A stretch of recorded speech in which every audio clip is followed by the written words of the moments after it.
நம்முடைய நப்சோடு எதிர்த்து போராடுவது. எக்காலமும் முக்காலமும் நம்முடைய நப்சு ஏதாவது தீயதை தூண்டி கொண்டே இருக்கும். தப்பான வழிகளிலே நம்மை கொண்டு போய் சேர்க்க பார்க்கும். நம்முடைய நப்சுக்கு நாம் அடிபணிந்து விடாமல் வாழ்வது இருக்கிறது. அது ஒரு மாபெரும் ஜிஹாத்.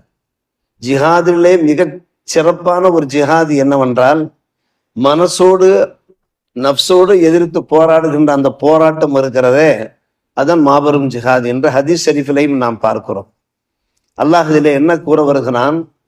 இந்த 7 விஷயங்களும் உங்களுக்கு அதிக பிரியமுள்ளதாக இருக்குமானால், யாரை விட? அல்லாஹ்வை விட, அல்லாஹ்வுடைய திருத்தூதரை விட, அல்லாஹ்வுடைய பாதையில அறப்போராட்டம் அல்லது மனப்போராட்டம் செய்வதை விட இந்த 7ம் உங்களுக்கு அதிக பிரியமுள்ளதாக இருக்குமானால் எதிர்பாருங்கள்.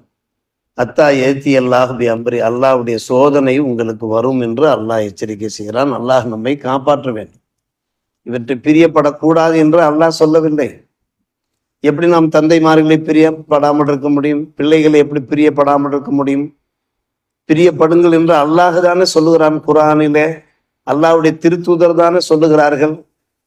நாம் சம்பாதித்தானே ஆக வேண்டும், வியாபாரம் செய்துதானே ஆக வேண்டும், வீடு வாசல் கட்டித்தானே ஆக வேண்டும், பிரியப்பட வேண்டாம் என்று சொல்லவில்லை. அதிக பிரியமுள்ளவையாக இருக்கிறது. அல்லாஹ்வை நாம் ஒதுக்கிவிட்டோம், அல்லாஹ்வுடைய திருத்தூதரை நாம் ஒதுக்கிவிட்டோம், நம்முடைய நப்சுக்கு நாம் அடிபணிந்து போகிறோம் என்றால் விளைவு என்னாகும்? அல்லாஹ் சொல்லுகிறான், நீங்கள் அல்லாஹ்வுடைய புறத்திலிருந்து அதாபை எதிர்பாருங்கள். அல்லாஹ் நம்மை காப்பாற்ற வேண்டும்.